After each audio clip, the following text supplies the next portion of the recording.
Guys, guess what? You know how we just left the party? Josh keeps on texting me. He thinks I'm leaving with another guy. Yo, did you guys see me on the dance floor? Yeah, that was crazy. I dance like crazy when I'm off that Henny. Oh my God. I know, he's so annoying. And you know what? We've been dating for 3 weeks and he still hasn't even proposed to me. Are you serious? Yeah. I was so loaded right now. Can't believe it. Screw him. And he doesn't even want to match color. I should not be driving. I should not be driving.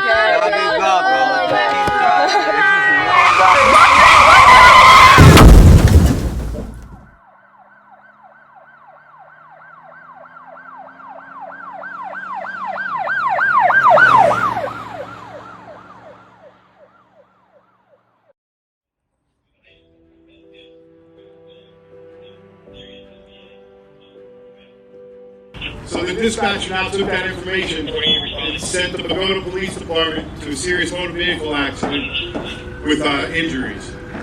As you can hear, the officers are going to be arriving on scene shortly.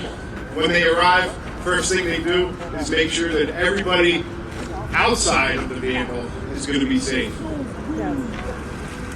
And this is what the officers are going to initially see when they roll up. Right here, as you can tell, we have 2 vehicles. Looks like there's a bicyclist involved. There's people hanging out the window. There's a bicycle stuck in between those 2 cars. Those 2 3,000-pound cars going in together.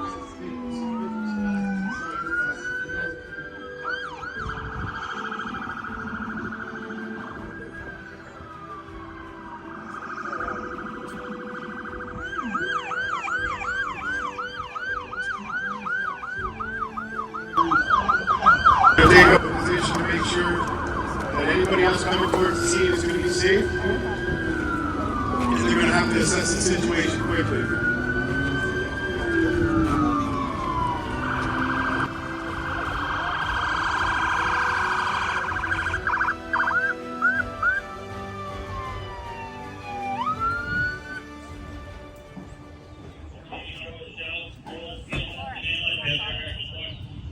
Right now, the first officer on scene can obviously tell that there's some sort of injuries here. He requested ambulances to try and assist any victims inside the vehicle.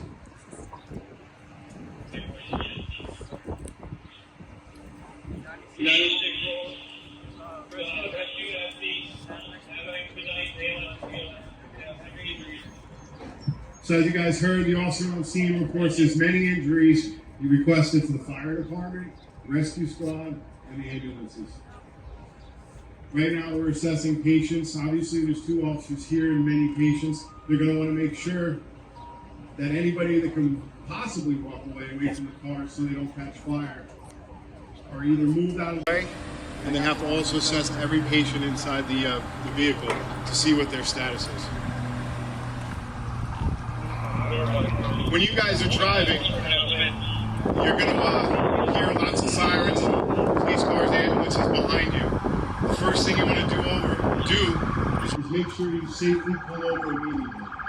If you guys don't pull over, it hinders our response and slows us down. Seconds count in emergencies like this. So if we have to wait for somebody not knowing how to pull over correctly, it could potentially disturb somebody's life.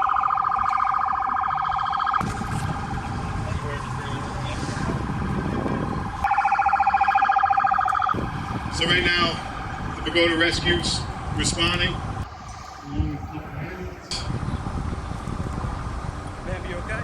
Ma'am, you okay?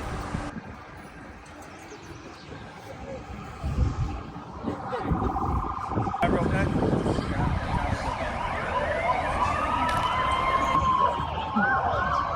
So here first on scene is the Bogota Rescue Squad. You have 100% volunteers.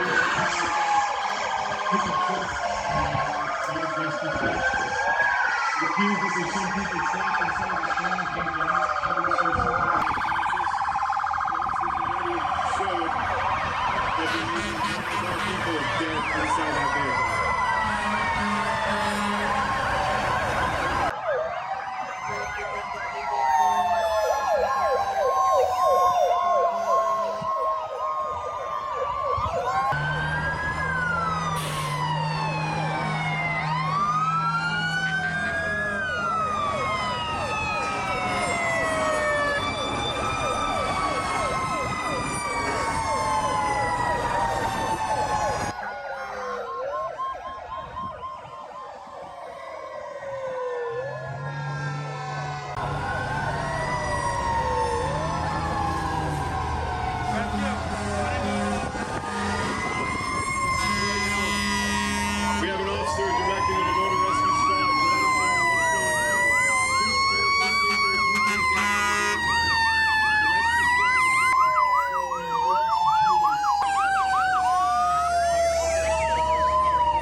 Over here by me, this rescue technician, he has the jaws of life.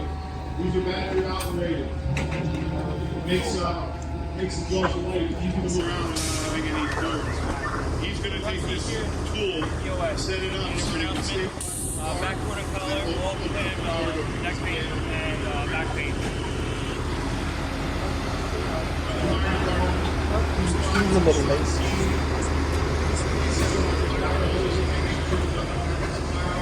We have large accidents like this. We usually have some gas leaks in the vehicle, batteries could be sparking, airbags will come off, so we can make sure that nothing catches fire and everybody stays safe. We're also trained to operate the system of the rescue squad in stabilizing patients, getting patients out of the vehicle.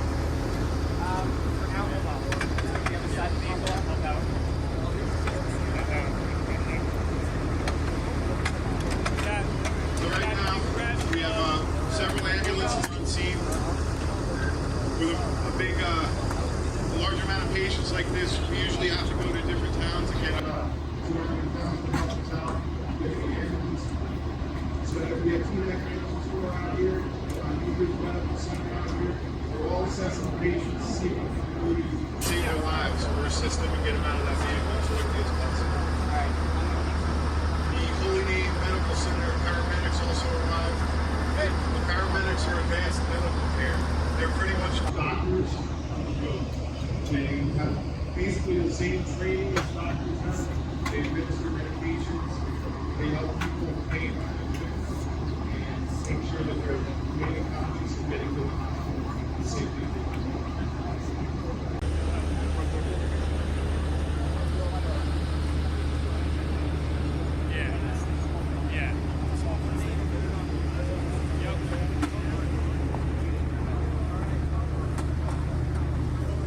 And as you're going to see over here, this lady who's on the bicycle ended up on the hood of this vehicle. She's dead. That's somebody's sister. That is somebody's friend. That is somebody that belongs to somebody else. She's dead. She's no longer here. There's nothing we can do for her. All because somebody wants to drive up that street, out of the influence of alcohol or drugs.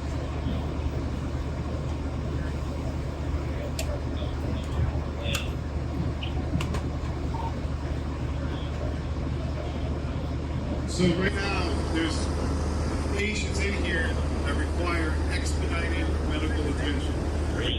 The emergency services on scene called for a helicopter for emergency medical situation. We gotta go to the hospital as fast as they can.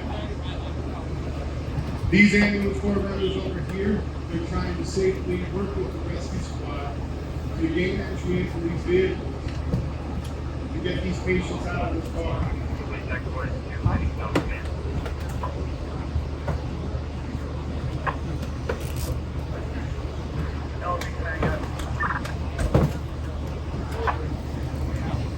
Bird wants to know where it's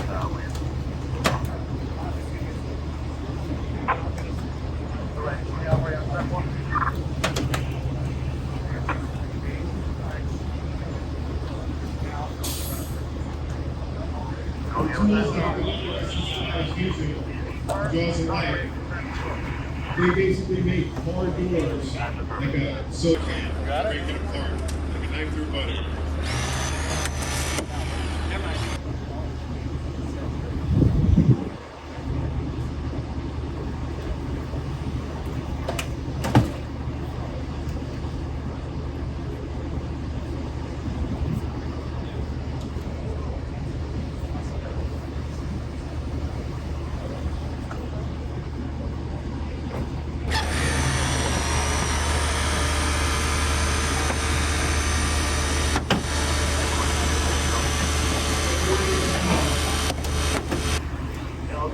About 8 people in these vehicles. Was it 8 fires that have just been affected? But when they're on scene, we're going to investigate what caused this type of accident.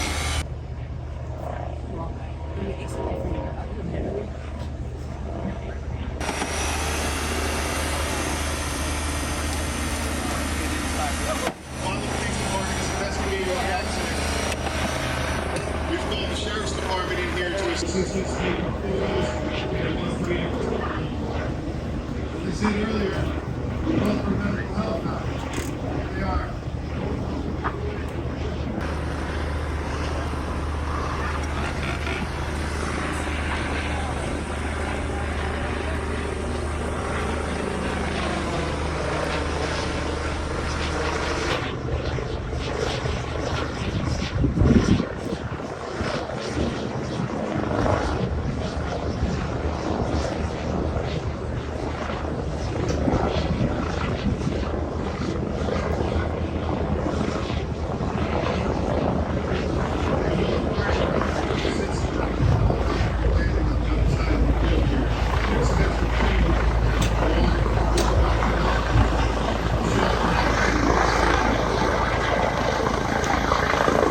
Right now, Officer Luciano is checking the vehicles to see what kind of evidence he might find. In one of the vehicles, we found a water bottle full of coffee. We also found on the floor in the driver's seat a cell phone.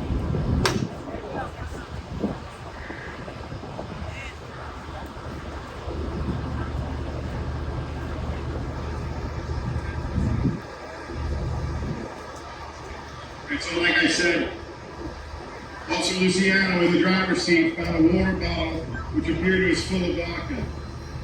One of these drivers here was driving while drinking alcohol. The other driver was a cell phone found right in his hand. We determined that there's going to be that driver texting while driving. So now we have two people that affected so many lives here.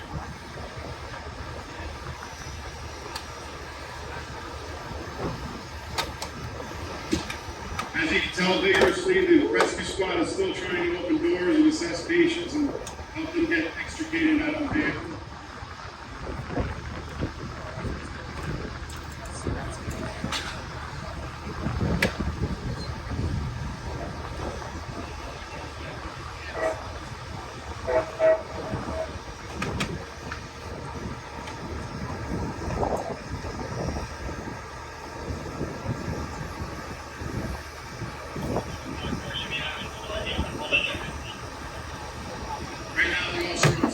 All three of the police department detectives, they have to arrive on scene and they also have to assist trying to investigate and see what happens.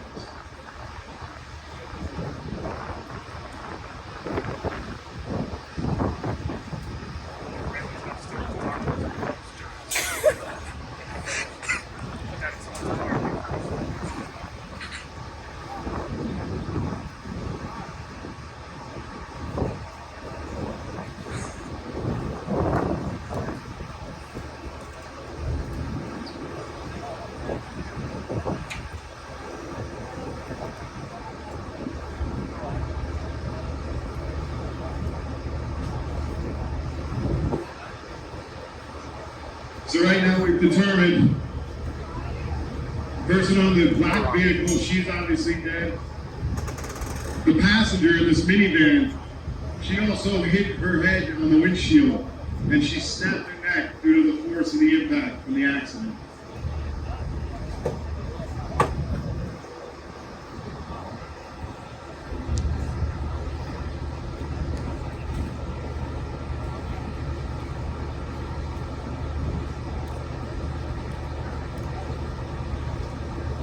These ambulance corps members here, they're still vigorously trying to get the patients out of the vehicle and get them medical attention as soon as they can. Right now, she asked for assistance from the fire department. They're also cross-trained to assist ambulance corps personnel.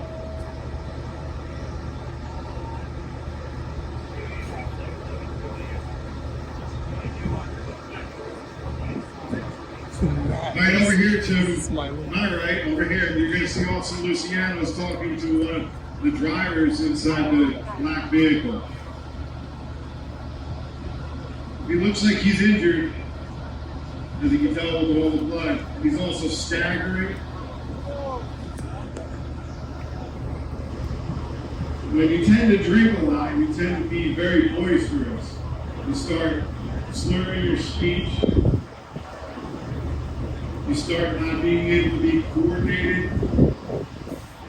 Officer Luciano is just doing a really quick test. He wants the driver to follow follow his finger with his eyeballs only. It seems like a hard task because he's using his head to follow his fingers. When you drive under the influence, your body doesn't react the way you think it reacts. It acts slower, uncoordinated, and you can obviously tell when somebody's under the influence.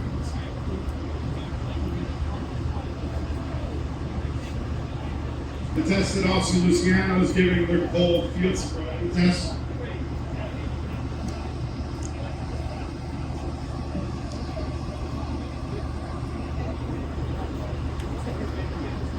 All police officers in the state of New Jersey are naturally trained for field sobriety testing. They put them through a bunch of very easy tests that basically any second grader can complete. When you're under the influence, you're not going to be able to properly complete these tests. Right now, the officer's just having him stand with his leg in front of him and hold it up off the ground approximately 6 inches. It's not really that hard for any of us when you're under the influence. You're not going to be able to do that. At this point, Officer Luciano determined that the driver is under the influence of alcohol or drugs and he's placing him under arrest. Right now, one of the patients is being loaded into the medical helicopter to quickly get medical treatment at the local trauma center, which is Hackensack University Medical Center.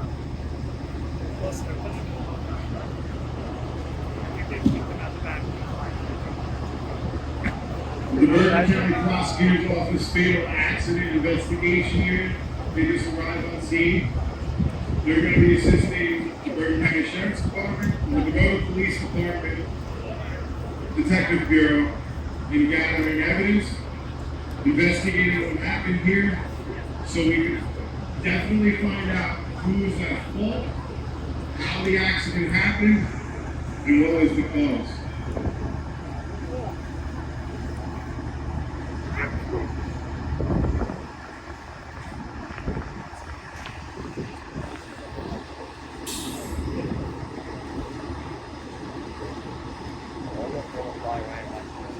I wonder what is Ryan thinking now.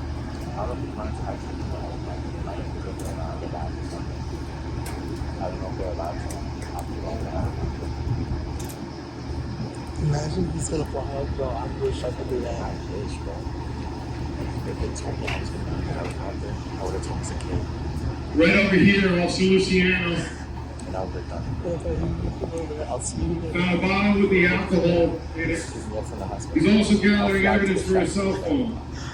Cell phones are important because if we determine that the cell phone could be also part of the cause, we're able to get that information off the cell phone and see if that person is possibly texting and driving. Yeah.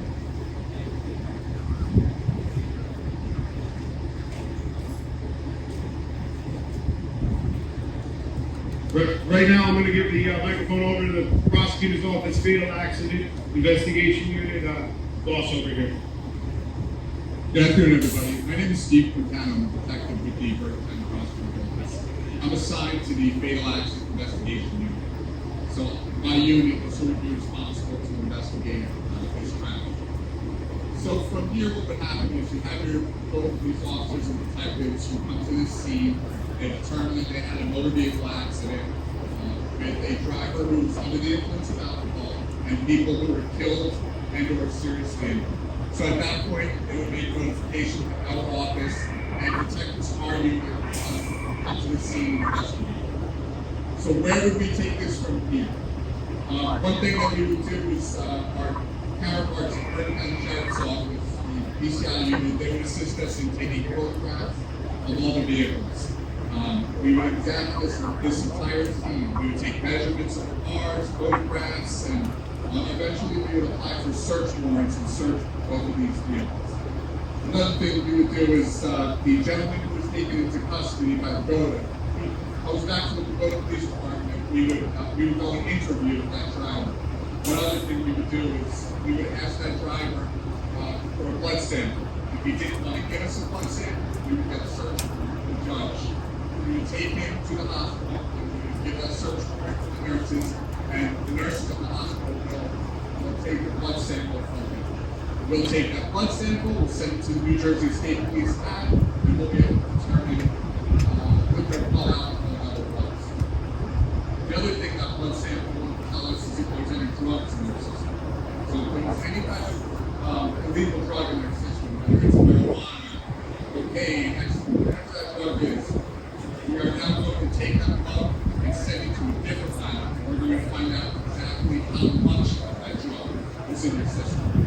So if you have drugs or alcohol in your system, we will know what it is and how much it is. The other thing we will do is the cell phone that you saw that one officer take, your cell phone becomes our cell phone. And we will now image and download that cell phone as evidence. And any of you who think that you have a passcode on your cell phone and your cell phone cannot be accessed, I'm going to tell you you're wrong. Cell phones, passcodes, we have special programs and special technology to defeat those passcodes. So we will get a cell phone, we will apply for a search warrant, and we will see everything that's in your cell phone. I'll say that again. We will see everything that's in your cell phone. So be cautious of what you do with your cell phones. They tell us where you're at, what you're doing, pictures, videos, we will see everything. And speaking of videos, one thing we see everywhere is cameras. Cameras are on almost every business, every house, everywhere. So chances are a camera or some type of video caught this crash.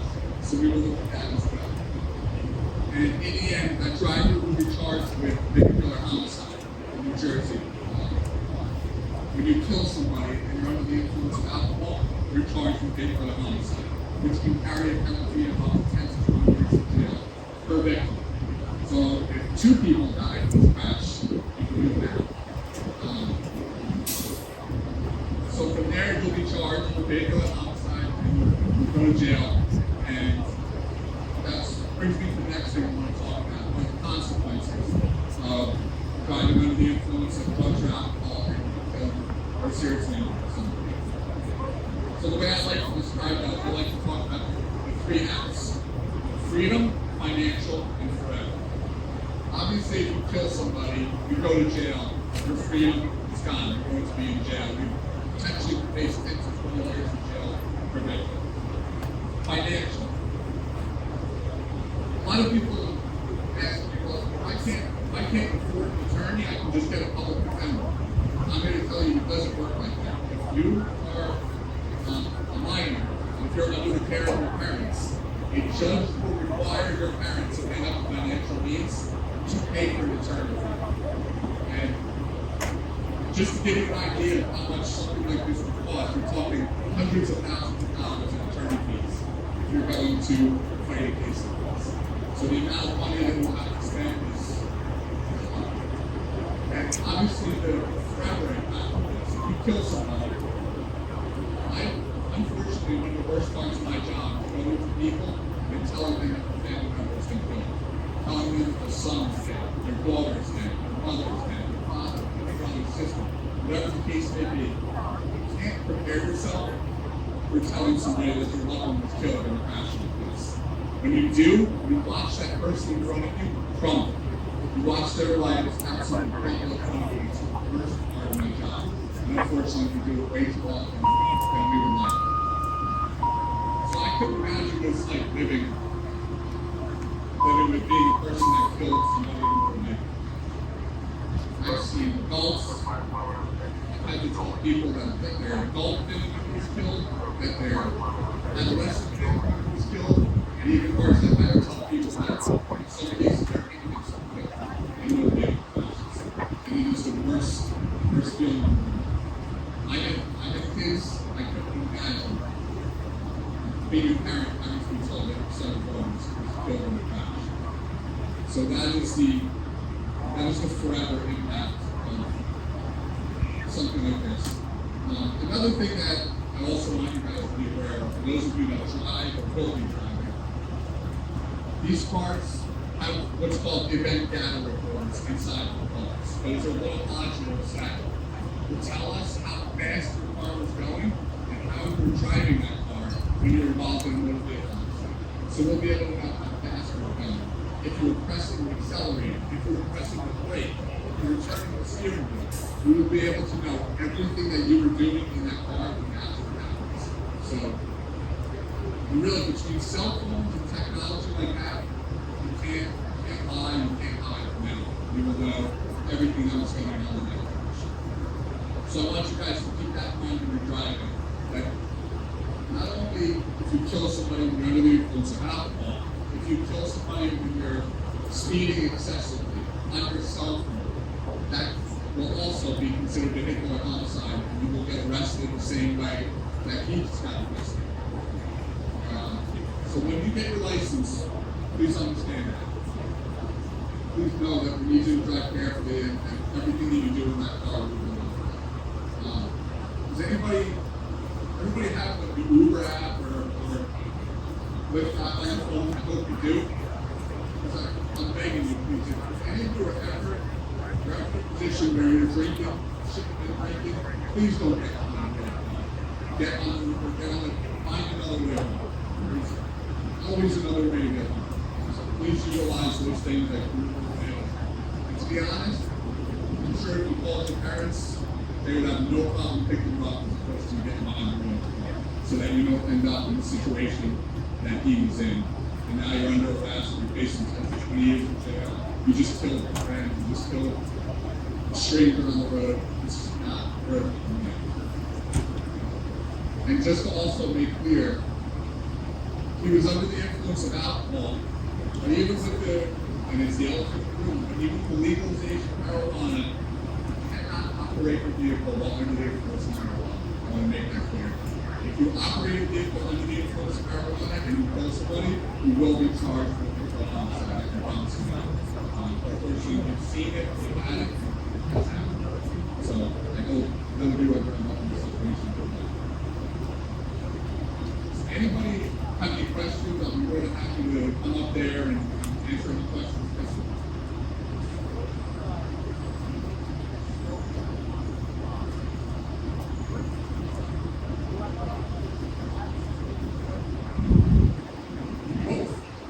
So the question was, how would we obtain evidence of you being under the influence of marijuana?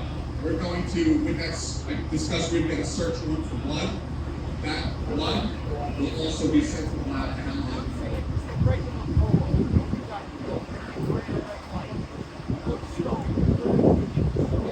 Yes, so we don't have a breathalyzer test for marijuana, but what we do have is the officer's observation. And officers are trained now with the legalization of marijuana. Officers are being trained how to recognize it. So if you display signs of being under the influence of marijuana, you're going to be arrested. And that's, and if you injured somebody, you're taking the blood. And yeah, we're going to send that to the state police lab. We're going to know the content of THC that was in your blood when you were in there. So you can't hide from that. Anybody else have any questions? Yes?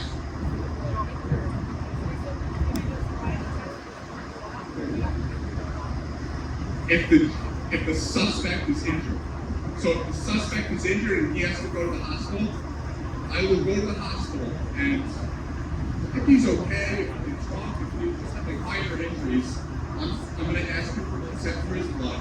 But if he's at the point where he can't talk, he can't make that decision on his own, I'm just going to write a small judge, ask him for a search warrant, and just give the search warrant and take it along. I've been doing this for 20 years, and I've never once had a judge come for a search warrant for someone's blood in the situation where I asked for it. Anybody else? Any questions?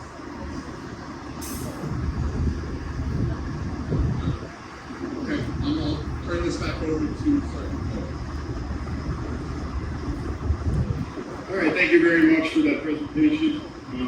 He briefly went over some of the consequences that can happen.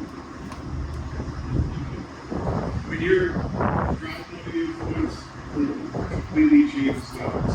Right now, they're taking these two people who perished in this accident. This could be your best friend. This could be your sister. This could even be your mother. It doesn't matter. Somebody's life is ended right here, and it is very important to make sure that you're not driving under the influence or texting while driving. Right now they're laying them out here.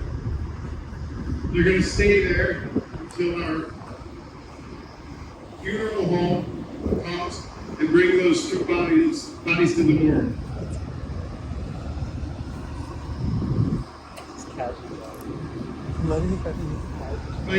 Might not be able to see it over here, but right now they're also putting the same packaging as the other patient over here.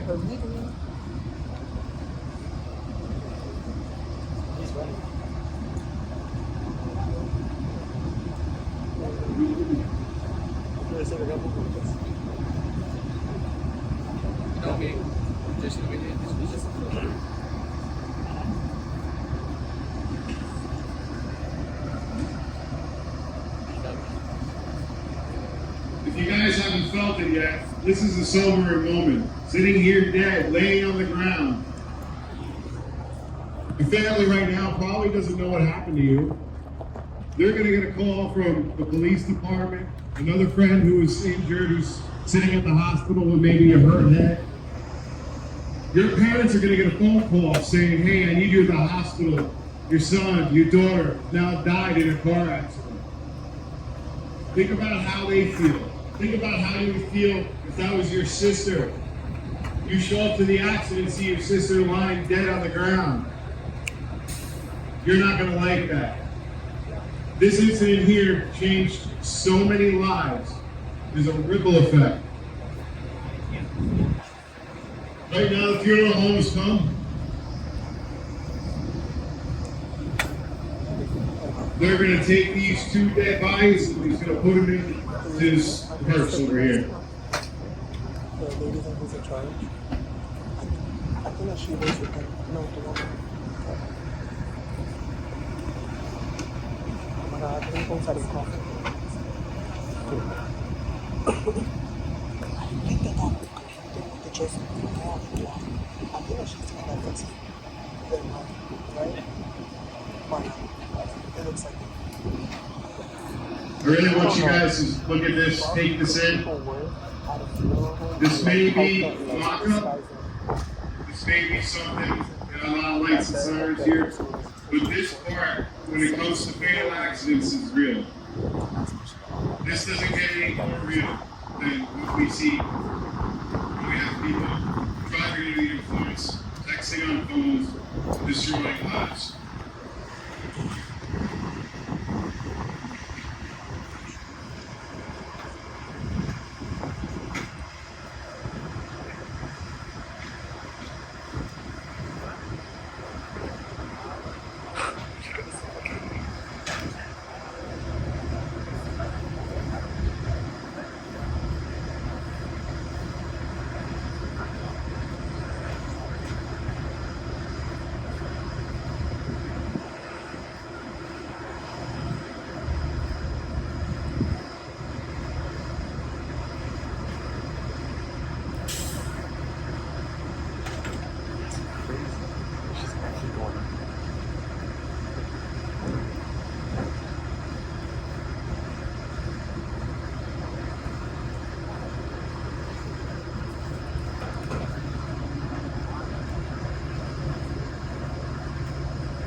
The next time you see your friend, your sister, your brother, it's going to be at the funeral home in a casket. This is not what we want to see from you guys.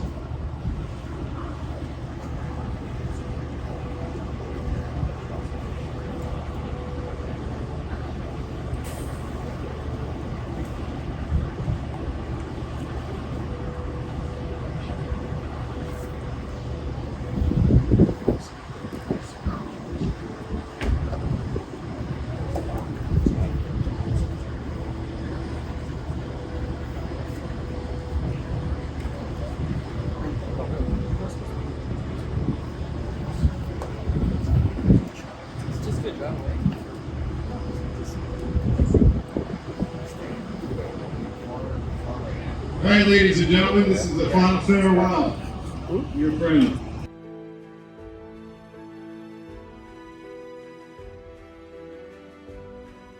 All right, everybody, the simulation is over with.